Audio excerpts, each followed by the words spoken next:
سیدنا عثمان کی طرف سے آپ نے خود اپنے ایک ہاتھ پر دوسرا ہاتھ رکھ کر بیعت کی، مطلب یہ کہ آپ نے اپنے دوسرے ہاتھ کو سیدنا عثمان کا ہاتھ قرار دیا اور فرمایا، اور یہ عثمان کا ہاتھ ہے۔ اس بیعت کو بیعت رضوان کہا جاتا ہے، اس لیے کہ اس میں شریک ہونے والوں سے اللہ تعالیٰ نے اپنے راضی ہونے کا اعلان فرمایا۔ یہ اعلان قرآن کریم کی سورہ فتح میں ہے۔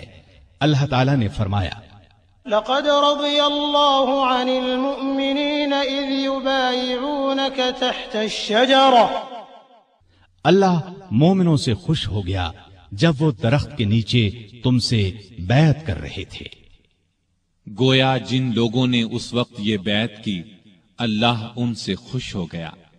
اس سے بڑی خوش بختی اور کیا ہو سکتی ہے کہ اللہ خوش ہو جائے۔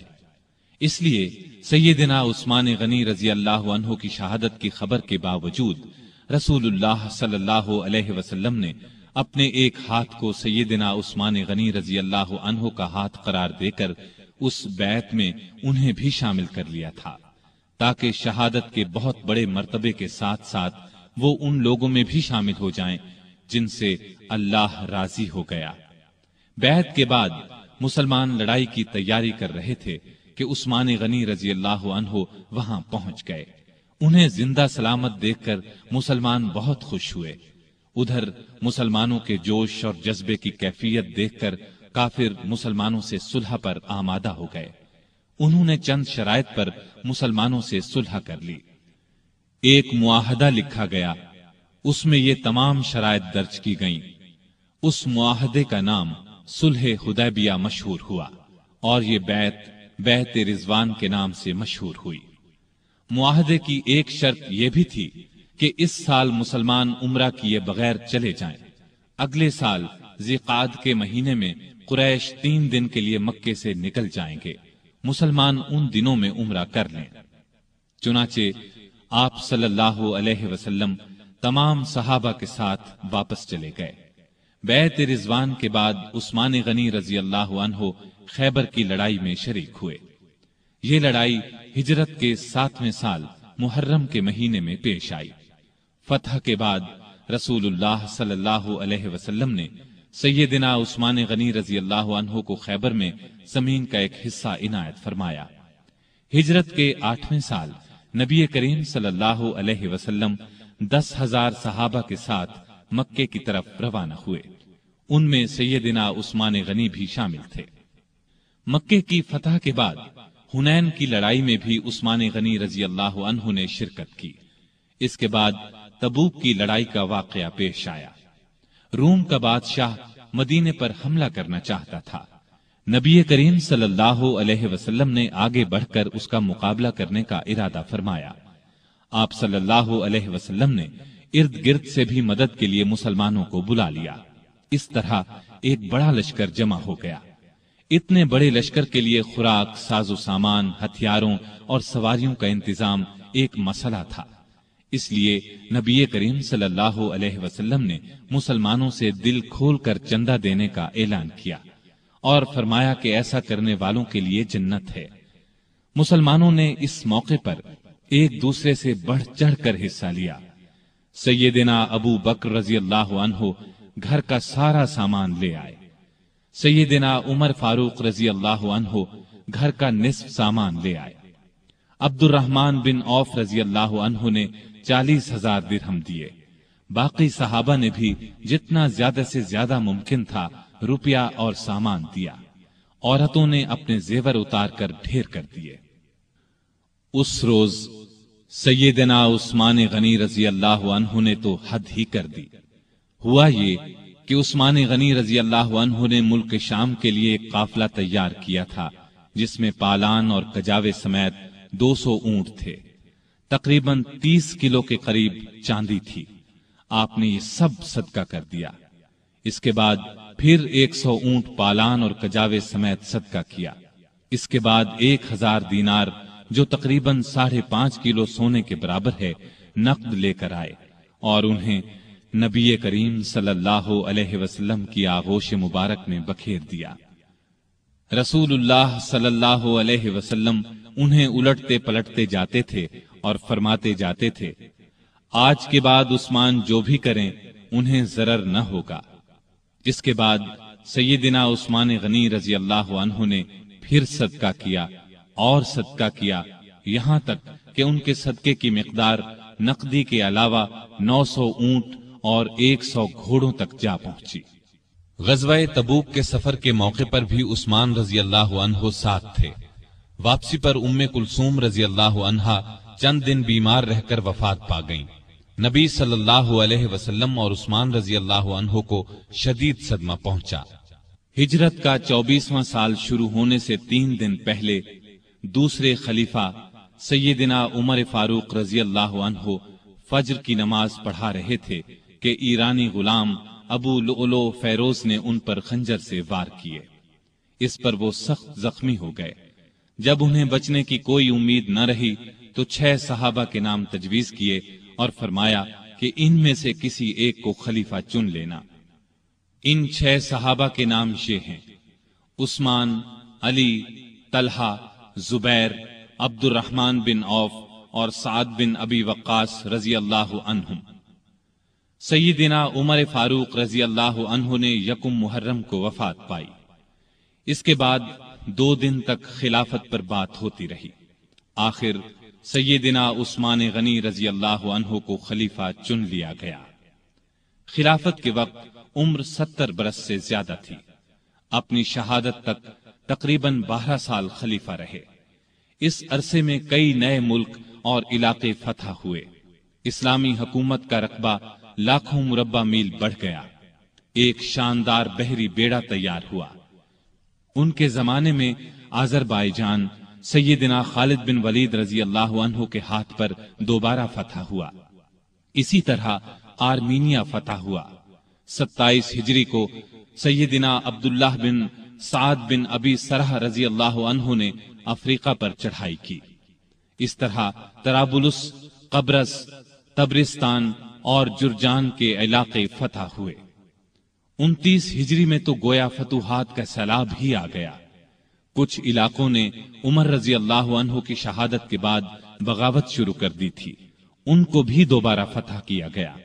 چنانچہ فارس، مرو، بلخ اور ہرات تک سارے علاقے فتح کر لیے گئے۔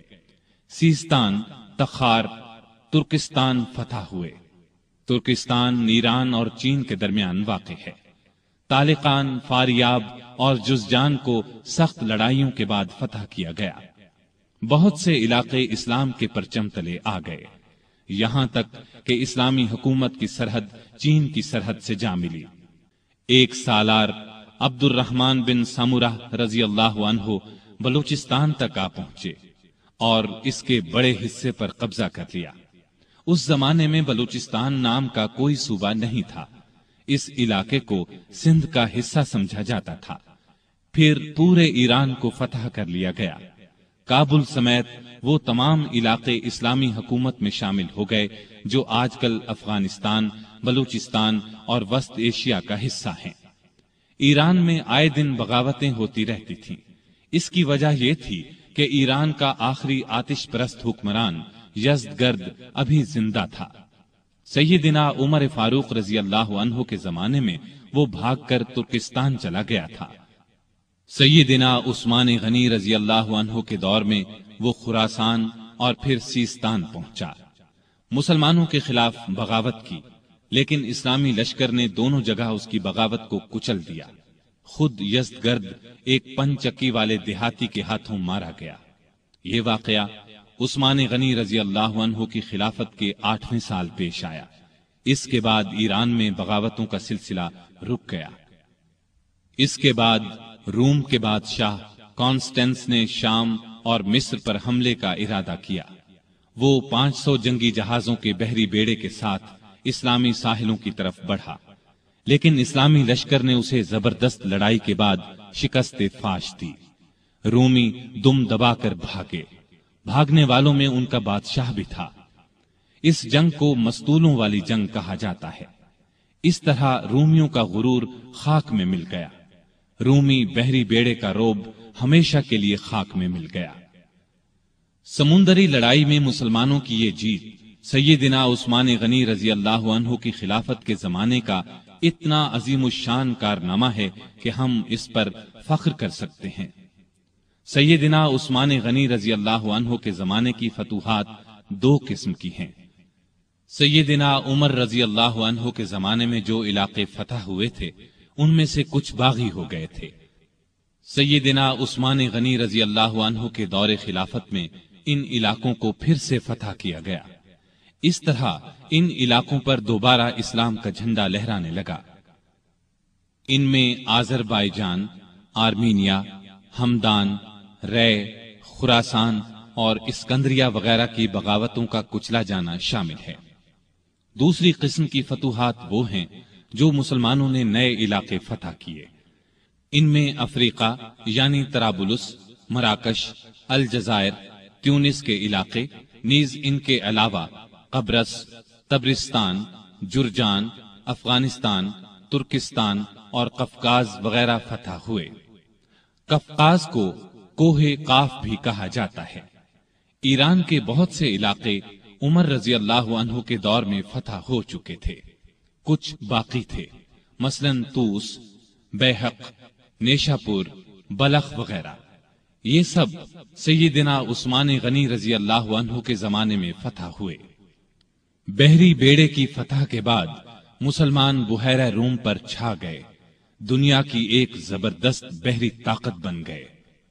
شام کے والی سیدنا امیر معاویہ نے سیدنا عثمان کی توجہ اس طرف دلائی کہ ہمیں ہر وقت رومیوں کی طرف سے بحری حملے کا خطرہ رہتا ہے، ان کے مقابلے کے لیے ہمارے پاس بھی بحری بیڑا ہونا چاہیے۔ اس پر انہوں نے بحری بیڑا تیار کرنے کا حکم دیا۔ سیدنا امیر معاویہ نے مصر کے والی عبداللہ بن سعد کے ساتھ مل کر ایک عظیم الشان بحری بیڑا تیار کیا، جس میں کئی 100 جنگی جہاز تھے۔ جہاز بنانے کا پہلا کارخانہ مصر میں قائم ہوا۔ بحری بیڑے کے ساتھ بحری فوج بھی قائم کی گئی۔ اس بیڑے کا نصف حصہ شام اور نصف مصر کے ساحل پر رہتا تھا۔ جلد ہی مسلمانوں کی بحری طاقت اس قدر بڑھ گئی کہ انہوں نے قبرص کے جزیرے کو فتح کر لیا۔ پھر مستولوں والی لڑائی میں رومی بحری بیڑے کو شکست دی۔ یہ شکست اس قدر زبردست تھی کہ پھر مدت دراز تک رومیوں کو اسلامی ملکوں پر حملہ کرنے کی جرت نہ ہوئی۔ سیدنا عثمان نے اپنے زمانے میں رفاع عامہ یعنی عام لوگوں کی بھلائی کے بے شمار کام کیے۔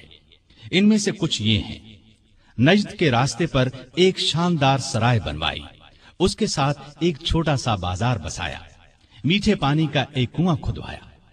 خیبر کی طرف سے کبھی کبھار سیلاب آتا تھا، مدینے سے کچھ فاصلے پر ایک بند تعمیر کرا دیا تاکہ سیلاب کا رخ مدینے کی طرف نہ ہو۔ نہریں کھدوا کر بھی اس کا رخ موڑا گیا۔ اس بند کو بند محظور کہا جاتا ہے۔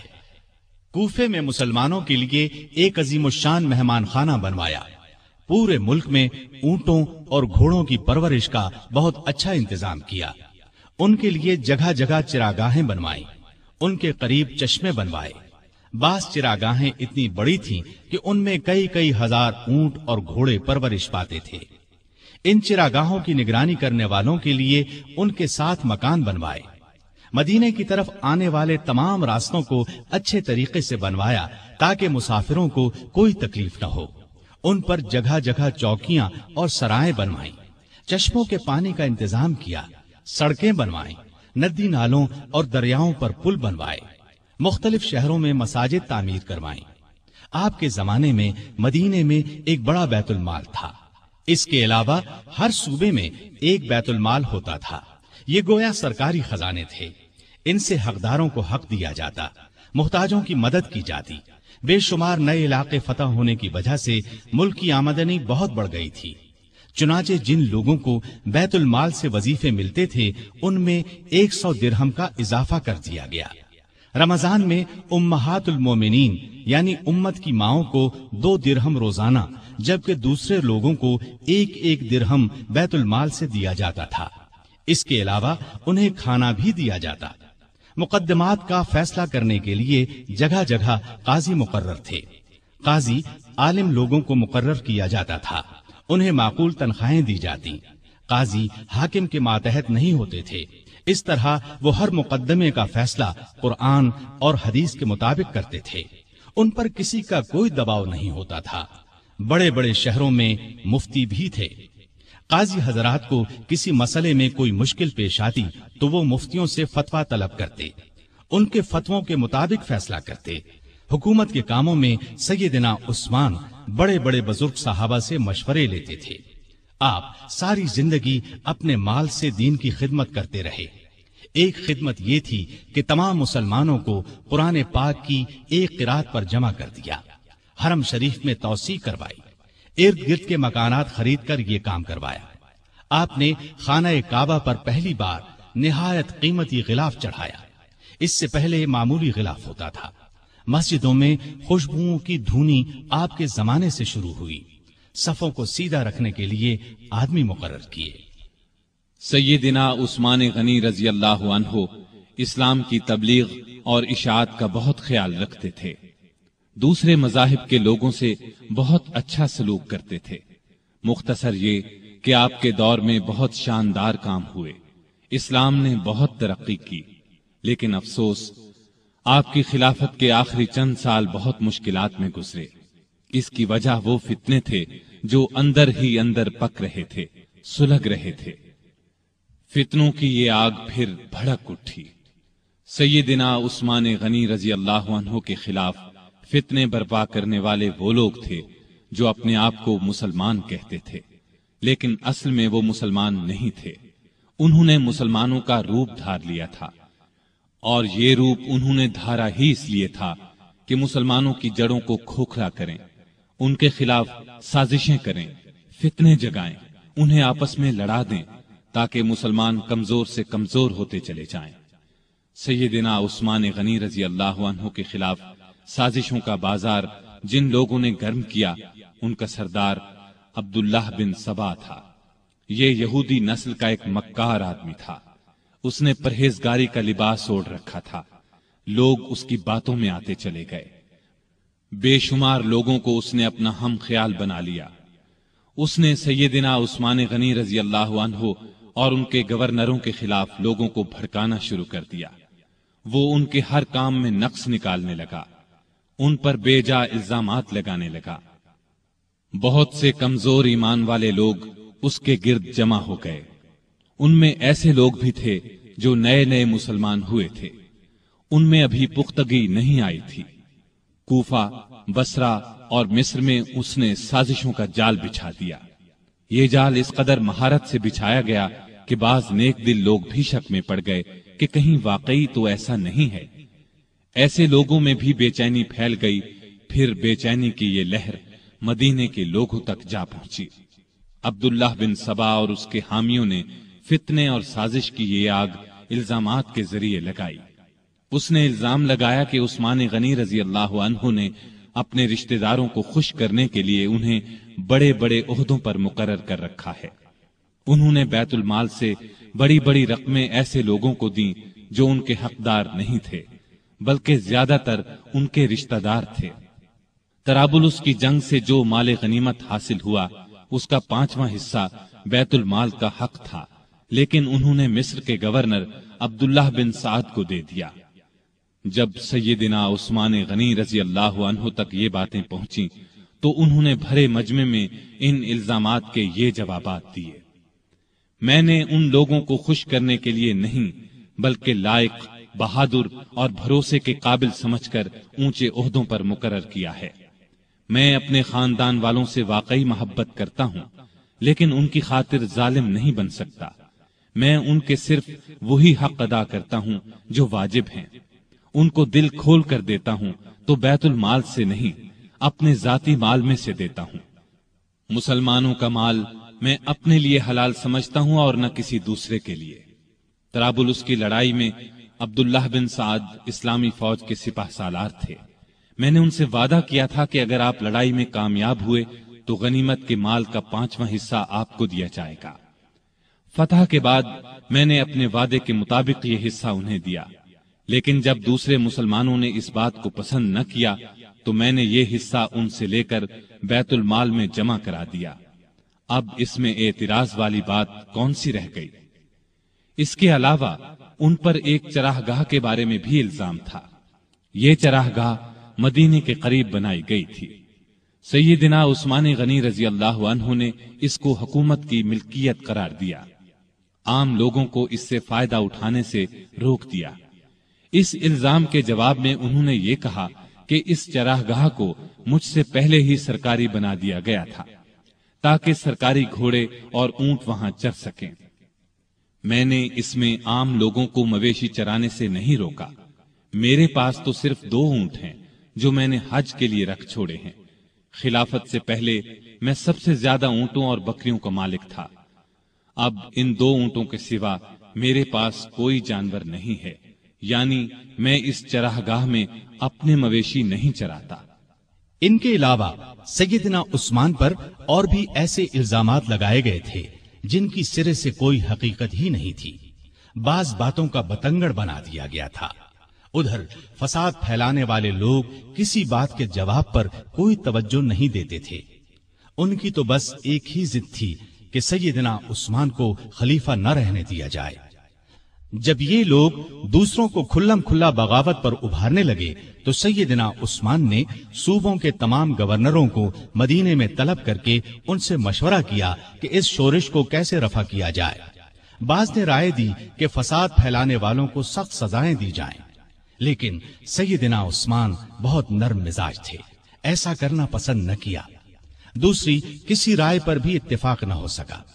سارے گورنر اپنے اپنے علاقوں کی طرف واپس روانہ ہو گئے۔ ان کے جانے کے بعد سیدنا عثمان نے شورش دور کرنے کے لیے 3 کام کیے۔ ایک یہ کہ کوفے کا گورنر سعید بن عاص کی جگہ بزرگ صحابی ابو موسیٰ اشعری کو مقرر فرمایا، کیونکہ کوفے کے باغی سعید بن عاص کے دشمن بن چکے تھے اور انہوں نے یہ مطالبہ کیا تھا کہ ابو موسیٰ اشعری کو کوفے کا گورنر بنایا جائے۔ دوسرا یہ کہ چند صحابہ کو تمام صوبوں میں یہ تحقیق کرنے کے لیے بھیجا کہ لوگوں کی جائز شکایات کیا ہیں اور ان کو کیسے دور کیا جا سکتا ہے۔ تیسرا یہ کہ ملک بھر میں اعلان کرا دیا کہ جس کسی کو مجھ سے یا میرے کسی حاکم سے کوئی شکایت ہو وہ حج کے موقع پر پیش کرے، میں یہ شکایت دور کر دوں گا اور ظالم سے مظلوم کا حق دلاؤں گا۔ جس وقت سیدنا عثمان حالات کو سدھارنے کی یہ کوششیں فرما رہے تھے، عین اس وقت دوسری طرف مصر، کوفہ اور بصرہ کے سازشی لوگوں نے آپس میں خطوط لکھ کر خفیہ طریقے سے طے کیا کہ اچانک مدینے پہنچ کر سیدنا عثمان سے تلوار کے زور پر اپنے مطالبات منوائے جائیں۔ آخر یہ لوگ، جن کی تعداد ہزاروں میں تھی، ایک ہی وقت مدینے پہنچے۔ شہر سے 2-3 میل دور پڑاؤ ڈالا۔ پہلے ان لوگوں نے مدینے کے سب سے بزرگ صحابہ علی، طلحہ، زبیر اور سعد بن ابی وقاص رضی اللہ عنہم کو اپنے ساتھ ملانے کی کوشش کی، لیکن چاروں نے ان کا ساتھ دینے سے انکار کر دیا۔ اس کے بعد سیدنا علی جناب عثمان کی طرف سے باغیوں کے پاس گئے اور ان کے ایک ایک الزام کا جواب دے کر انہیں واپس جانے کی ترغیب دی، ساتھ ہی انہیں یقین دلایا کہ سیدنا عثمان تمہارے جائز مطالبات ماننے کے لیے تیار ہیں۔ اس پر سارے باغی واپس جانے پر رضامند ہو گئے اور اپنے اپنے علاقے کی طرف روانہ ہو گئے۔ اس واقعے کو چند ہی روز گزرے تھے کہ ایک دن مدینے کی گلیاں گھوڑوں کی ٹاپوں اور انتقام انتقام کی آوازوں سے گونج اٹھی۔ لوگ گھبرا کر باہر نکلے۔ انہوں نے دیکھا کہ مصری باغیوں کی جماعت پھر واپس آ گئی ہے۔ سیدنا علی آگے بڑھے اور ان سے واپس آنے کا سبب پوچھا تو انہوں نے جواب دیا کہ ہم واپس جا رہے تھے، راستے میں ایک شخص کو دیکھا جو مدینے کی طرف سے آ رہا تھا اور بڑی تیزی سے مصر کی طرف جا رہا تھا۔ ہمیں اس کی چال ڈھال سے شبہ گزرا، روک کر اس کی تلاشی لی تو اس کے پاس سے ایک خط ملا۔ وہ خط مصر کے گورنر کے نام تھا۔ خط امیر المومنین عثمان کی طرف سے تھا۔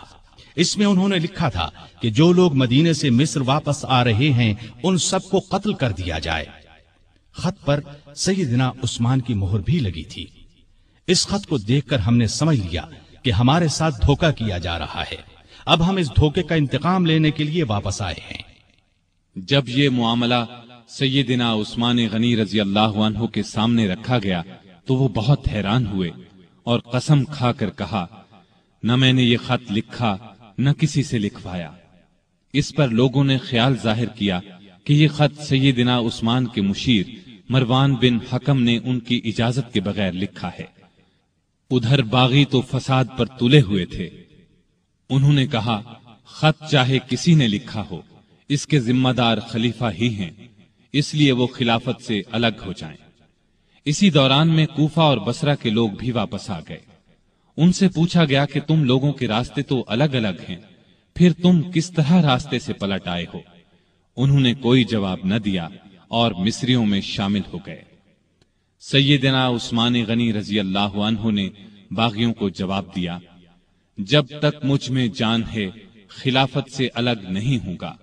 میں تمہاری ہر جائز شکایت کو دور کرنے کے لیے تیار ہوں، لیکن تمہارے کہنے سے خلافت کی قمیص کو نہیں اتاروں گا، اس لیے کہ یہ قمیص مجھے اللہ نے پہنائی ہے، اور مجھے رسول اللہ صلی اللہ علیہ وسلم نے فرمایا تھا کہ اللہ تعالیٰ تجھے قمیص پہنائے گا، پھر اسے اتارنے کے لیے لوگ آئیں گے تو اسے نہ اتارنا۔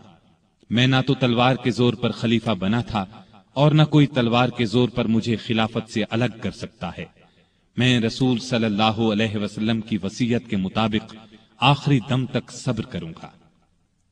ان کا یہ جواب سن کر سارے باغی آگے بڑھے اور امیر المؤمنین سیدنا عثمان غنی کے گھر کو گھیرے میں لے لیا۔ باغیوں نے ان کے گھر کو کئی دن تک گھیرے میں رکھا۔ ان دنوں میں ان ظالموں نے بہت گھٹیا حرکات کی، ان کے گھر میں پانی اور خوراک تک جانے سے روک دیا۔ ایک روز ام المؤمنین سیدہ ام حبیبہ رضی اللہ عنہا نے کھانے پینے کی کچھ چیزیں لے کر سیدنا عثمان غنی تک جانے کی کوشش کی، لیکن ظالم باغیوں نے ان کی بے ادبی کی اور آگے نہ جانے دیا۔ ایک روز سیدنا علی رضی اللہ عنہ نے اپنے چند آدمیوں کے ذریعے پانی کی 3 مشکیں بھجوائیں۔ ان آدمیوں کو باغیوں نے روکا، لیکن وہ لڑ بھیڑ کر اور کئی زخم کھا کر پانی کی مشکیں اندر لے جانے میں کامیاب ہو گئے۔ 1-2 بار پڑوس کے گھروں سے بھی خوراک اور پانی کی مدد پہنچی، لیکن یہ اتنی کم ہوتی تھی کہ بڑی مشکل سے 1-2 دن گزرتے تھے۔ مدینے میں جتنے بھی بزرگ اور جلیل القدر صحابہ موجود تھے، ان سب نے باغیوں کو بہت سمجھایا، لیکن باغیوں نے ان کا بھی لحاظ نہ کیا، کوئی بات نہ مانی۔ خود امیر المؤمنین سیدنا عثمان غنی رضی اللہ عنہ نے کئی مرتبہ باغیوں کو سمجھانے کی کوشش کی، مکان کی چھت پر جا کر کئی مرتبہ ان کے سامنے بہت با اثر تقاریر کی، انہیں یاد دلایا کہ رسول اللہ صلی اللہ علیہ وسلم جب مدینے تشریف لائے تھے تو مسجد نبوی کے لیے جگہ تنگ تھی۔ آپ نے اعلان فرمایا تھا کہ جو شخص مسجد کے لیے زمین خریدے گا اسے جنت میں جگہ ملے گی۔ میں نے ہی یہ جگہ خرید کر مسجد میں شامل کی تھی، لیکن آج تم مجھے اس مسجد میں نماز پڑھنے سے روکتے ہو۔ ہجرت کے بعد سارے مدینے میں بس ایک ہی کنواں تھا۔ رسول اللہ صلی اللہ علیہ وسلم نے اعلان فرمایا تھا کہ جو شخص اس کنویں کو خرید کر مسلمانوں کے لیے پانی عام کرے گا اس کے لیے جنت ہے۔ کیا تمہیں علم نہیں ہے کہ میں نے ہی یہ کنواں خرید کر مسلمانوں کے حوالے کیا تھا، لیکن آج تم نے مجھ پر اس کا پانی بند کر دیا ہے۔ رسول اللہ صلی اللہ علیہ وسلم کے ساتھ میرا کیا تعلق تھا، کیا تم یہ بھی نہیں جانتے؟ ان کی یہ تمام باتیں بھی پتھر دل باغیوں کو ہلا نہ سکی۔ ان ظالموں نے امیر المؤمنین کے مکان کو آنے والے تمام راستوں پر پہرے بٹھا دیے تاکہ مدینے کے لوگ ان کی مدد کو نہ پہنچ سکیں۔ پھر بھی 700 بہادر مسلمان ہتھیار لگا کر کسی نہ کسی طرح سیدنا عثمان غنی رضی اللہ عنہ کے پاس پہنچ گئے اور امیر المؤمنین سے کہا، اگر آپ اجازت دیں تو ہم ان باغیوں سے لڑیں۔ اس پر عثمان غنی رضی اللہ عنہ نے فرمایا، میں تم لوگوں کو اللہ کا واسطہ دیتا ہوں کہ کوئی شخص میرے لیے اپنا خون نہ بہائے۔ اس پر چند نوجوانوں کے سوا نہ چاہتے ہوئے بھی باقی لوگ واپس چلے گئے۔ سیدنا عثمان غنی رضی اللہ عنہ نے یہ بھی پسند نہ فرمایا کہ رسول اللہ صلی اللہ علیہ وسلم کے شہر کو چھوڑ کر کسی دوسرے شہر چلے جائیں۔ وہ تمام مصیبتیں صبر اور شکر سے برداشت کرتے رہے، لیکن گوارا نہ کیا کہ لوگ ان کی خاطر ایک دوسرے کا خون بہائیں۔ ادھر مدینے میں یہ ہو رہا تھا، ادھر مکے میں حج ہو رہا تھا، اکثر لوگ حج کے لیے گئے ہوئے تھے۔ باغی بھی یہ سوچ رہے تھے کہ حج کے بعد لوگ مدینے کا رخ کریں گے اور موقع ہاتھ سے نکل جائے گا، چنانچہ وہ سیدنا عثمان کے قتل کا مشورہ کرنے لگے۔ سیدنا عثمان کو ان کے ارادے کی خبر ہوئی تو انہوں نے مکان کی چھت پر کھڑے ہو کر باغیوں کے سامنے یہ تقریر کی: لوگو، آخر تم مجھے کس جرم میں قتل کرنا چاہتے ہو؟ اسلام 3 صورتوں کے علاوہ کسی مسلمان کے قتل کرنے کی اجازت نہیں دیتا، یا تو وہ اسلام لانے کے بعد اس سے پھر جائے، یا شادی کے بعد بدکاری کرے، یا کسی کو جان بوجھ کر قتل کرے۔ اللہ کی قسم، میں نے ان تینوں میں سے کوئی گناہ نہیں کیا، پھر تم میرے خون کے پیاسے کیوں ہو؟ باغیوں پر اس تقریر کا بھی کوئی اثر نہ ہوا۔ انہوں نے 18 ذوالحج 35 ہجری کو امیر المومنین کے مکان پر حملہ کر دیا۔ گھر کے بڑے دروازے پر حسن بن علی، عبداللہ بن زبیر، محمد بن طلحہ رضی اللہ عنہم اور کچھ دوسرے نوجوان پہرا دے رہے تھے۔ انہوں نے باغیوں کا زبردست مقابلہ کیا اور زخم کھا کر بھی انہیں اندر داخل نہ ہونے دیا۔ اب 4 باغی ساتھ کے ایک مکان کے ذریعے دیوار پھاند کر اندر داخل ہو گئے۔ اس وقت سیدنا عثمان روزے سے تھے اور قرآن پاک کی تلاوت کر رہے تھے۔ ظالموں نے لوہے کی ایک سلاخ، نیزے اور تلوار سے ان پر وار کیے۔ ان کی زوجہ محترمہ سیدہ نائلہ انہیں بچانے کے لیے آگے بڑھیں تو تلوار کے وار سے ظالموں نے ان کی انگلیاں کاٹ دیں۔ اس طرح ظالموں نے 82 سالہ نہت امیر المومنین سیدنا عثمان رضی اللہ عنہ کو شہید کر دیا۔ انا للہ و انا الیہ راجعون۔ انہیں شہید کر دیا جنہوں نے اپنے آپ کو بچانے کے لیے ان کا خون بہانا پسند نہیں فرمایا تھا، ورنہ وہ فوج بلا کر ان سب کو قتل کروا سکتے تھے۔ ان کا خون قرآن کے ان الفاظ پر گرا: فَسَيَكْفِيكَهُمُ اللَّهُ۔ وہ جمعے کے دن کا تیسرا پہر تھا۔ ان کی شہادت کی خبر سن کر لوگ سناٹے میں آ گئے۔ ان کے گمان میں بھی نہیں تھا کہ بات یہاں تک پہنچ جائے گی۔ جنازہ رات کے وقت لے جایا گیا، ڈر تھا کہ باغی ناش کی بے حرمتی نہ کریں۔ اس مظلوم شہید کو بقیع الغرقد المعروف جنت البقیع میں دفن کیا گیا۔ آپ بہت خوبصورت تھے، ہمیشہ صاف ستھرا لباس پہنتے تھے، لیکن ایسا لباس نہیں پہنتے تھے جس سے غرور پیدا ہو۔ گھر کے افراد کو بھی ایسا لباس نہیں پہننے دیتے تھے۔ غذا عام طور پر سادہ اور نرم کھاتے تھے۔ اپنی روزی کپڑے اور غلے وغیرہ کی تجارت سے کماتے تھے۔ بہت دیانتدار اور کامیاب تاجر تھے۔ اپنی دولت اللہ کے راستے میں لٹاتے رہتے تھے۔ بہت زیادہ صفائی پسند تھے۔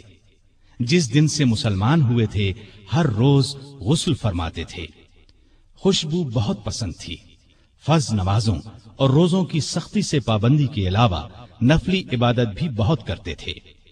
اکثر تیسرے دن روزہ رکھتے، رات کو صرف اتنا کھاتے کہ انسان زندہ رہ سکے۔ بعض اوقات تو ساری رات عبادت میں گزار دیتے۔ قرآن مجید کی تلاوت کا بہت زیادہ شوق تھا۔ تلاوت کے بغیر کوئی دن نہ گزرتا تھا۔ ہر سال حج کے لیے جاتے، آخری سال باغیوں کے محاصرے کی وجہ سے نہ جا سکے۔ لکھنا پڑھنا جانتے تھے، وحی کی کتابت بھی کرتے تھے۔ وحی نازل ہوتی تو اکثر نبی کریم صلی اللہ علیہ وسلم انہیں لکھنے کے لیے بلاتے۔ قرآن کے بہت بڑے عالم اور حافظ تھے۔ رسول اللہ صلی اللہ علیہ وسلم کی 146 احادیث آپ کے ذریعے سے امت تک پہنچی۔ شریعت کے مسائل سے بخوبی واقف تھے۔ لوگ ان سے مسئلے پوچھتے تھے۔ نبی کریم صلی اللہ علیہ وسلم کی دوسری بیٹی سیدہ ام کلثوم کی وفات کے بعد آپ نے کچھ اور نکاح بھی کیے۔ 9 یا 7 بیٹیاں اور 8 بیٹے ہوئے۔ 2 بیٹے بچپن ہی میں فوت ہو گئے۔ ان کے ایک بیٹے ابان نے شہرت پائی، بنو امیہ کی حکومت میں اونچے عہدوں پر کام کیا۔ حیا سیدنا عثمان میں بہت زیادہ تھی، حتیٰ کہ فرشتے بھی ان سے حیا کرتے تھے۔ اللہ کا خوف بہت تھا۔ موت، قبر اور قیامت کا ہر وقت خیال رہتا۔ آپ کی سخاوت انتہا کو پہنچی ہوئی تھی۔ کوئی دن ایسا نہیں گزرتا تھا جس میں وہ خیرات نہ کرتے ہوں۔ وہ اللہ تعالی کے اس ارشاد کی مکمل تصویر تھے۔ جو لوگ ضرورت مندوں کے لیے دل کو تنگ کیے بغیر اپنا مال خرچ کرتے ہیں وہی کامیاب ہیں۔ سیدنا عثمان غنی رضی اللہ عنہ نے بئر روما خرید کر مسلمانوں کے لیے عام کر دیا، مسجد نبوی کی توسیع کے لیے زمین خریدی۔ سیدنا علی رضی اللہ عنہ کی سیدہ فاطمہ رضی اللہ عنہا سے شادی کا موقع آیا تو انہوں نے اپنی زرہ سیدنا عثمان رضی اللہ عنہ کے ہاتھ 480 درہم میں بیچ دی۔ عثمان رضی اللہ عنہ نے اس رقم کے ساتھ وہ زرہ بھی انہیں واپس تحفے میں دے دی۔ تبوک کے موقع پر تو ان کی دریا دلی کی انتہا نہ رہی۔ قحط کے موقع پر غلے سے لدے ہوئے اونٹ لوگوں میں تقسیم کر دیے۔ ہر جمعے کو ایک غلام آزاد کرتے تھے، کسی جمعے نہ کر پاتے تو آئندہ جمعے 2 غلام آزاد کرتے۔ اپنی خلافت کے زمانے میں بیت المال سے اپنی ذات کے لیے 1 درہم بھی نہ لیا، اگرچہ وہ کم از کم 5000 درہم ہر سال لینے کے حقدار تھے۔ 12 سالہ خلافت میں 60,000 درہم گویا انہوں نے مسلمانوں کے لیے چھوڑ دیے۔ آپ رضی اللہ عنہ میں سادگی انتہا کو پہنچی ہوئی تھی۔ اپنے کام اپنے ہاتھوں سے کرتے تھے۔ ایک مرتبہ ایک غلام نے سیدنا عثمان غنی رضی اللہ عنہ کو دعوت دی، اس کی دعوت خوشی سے قبول کر لی۔ نہایت صابر تھے، تمام مصیبتیں نہایت صبر سے برداشت کی، اپنے حامیوں کو مخالفین پر تلوار نہ اٹھانے دی۔ نبی اکرم صلی اللہ علیہ وسلم سے آپ کو بے انتہا محبت تھی۔ ایک مرتبہ نبی کریم صلی اللہ علیہ وسلم کے گھر میں 4 دن کا فاقہ تھا۔ سیدنا عثمان غنی رضی اللہ عنہ کو پتہ چلا تو فوراً بہت سا آٹا، کھجوریں، 1 بکرا اور 300 درہم لے کر حضور صلی اللہ علیہ وسلم کے گھر پہنچے۔ اس وقت آپ صلی اللہ علیہ وسلم گھر میں نہیں تھے۔ انہوں نے یہ چیزیں بی بی عائشہ رضی اللہ عنہا کے حوالے کی۔ تھوڑی دیر بعد کچھ روٹیاں اور بھنا ہوا گوشت بھی دے آئے۔ نبی صلی اللہ علیہ وسلم گھر تشریف لائے تو سیدہ عائشہ صدیقہ رضی اللہ عنہا نے آپ صلی اللہ علیہ وسلم کو بتایا کہ عثمان یہ سامان دے گئے ہیں۔ آپ صلی اللہ علیہ وسلم یہ سن کر گھر نہیں ٹھہرے، فوراً مسجد میں تشریف لے گئے اور ہاتھ اٹھا کر دعا مانگی، اے اللہ، میں عثمان سے راضی ہو گیا ہوں، تو بھی عثمان سے راضی ہو جا۔ یہ الفاظ نبی کریم صلی اللہ علیہ وسلم نے 3 بار دہرائے۔ جس ہاتھ سے سیدنا عثمان غنی رضی اللہ عنہ نے نبی کریم صلی اللہ علیہ وسلم سے بیعت کی تھی، اس ہاتھ سے ساری زندگی گندی چیز کو نہیں چھوا۔ باغیوں کی شورش بڑھی تو امیر معاویہ رضی اللہ عنہ نے پیشکش کی کہ آپ میرے پاس شام آ جائیں، یہاں آپ ہر طرح سے محفوظ رہیں گے۔ اس پر فرمایا، چاہے میری گردن کٹ جائے، میں رسول اللہ صلی اللہ علیہ وسلم کے شہر کو نہیں چھوڑ سکتا۔ نبی کریم صلی اللہ علیہ وسلم کو بھی آپ سے اتنی ہی محبت تھی، اس لیے اپنی 2 بیٹیاں آپ کے نکاح میں دیں۔ سیدنا عثمان غنی رضی اللہ عنہ ان 10 صحابہ میں سے ایک ہیں جنہیں جنت کی خوشخبری نبی کریم صلی اللہ علیہ وسلم نے اس دنیا ہی میں دے دی تھی۔ رسول اللہ صلی اللہ علیہ وسلم کا یہ بھی فرمان ہے، عثمان رضی اللہ عنہ جنت میں میرے ساتھی ہیں۔ سیدنا عثمان غنی رضی اللہ عنہ کے چند قول یہ ہیں، اس نے اللہ کا حق نہیں جانا جس نے لوگوں کا حق نہیں جانا۔ حقیر سے حقیر پیشہ اختیار کرنا ہاتھ پھیلانے سے بہتر ہے۔ غریب کا 1 روپیہ خیرات کرنا دولت مند کے 1 لاکھ روپے خیرات کرنے سے بہتر ہے۔ اپنے رب کے سوا کسی سے امید نہ رکھو، گناہ کسی نہ کسی صورت دل کو بے قرار رکھتا ہے۔ سب سے برا آدمی وہ ہے جو لوگوں کی برائیاں بیان کرتا پھرے۔ اللہ تعالی سیدنا عثمان غنی رضی اللہ عنہ پر رحمتیں نازل فرمائے، آمین۔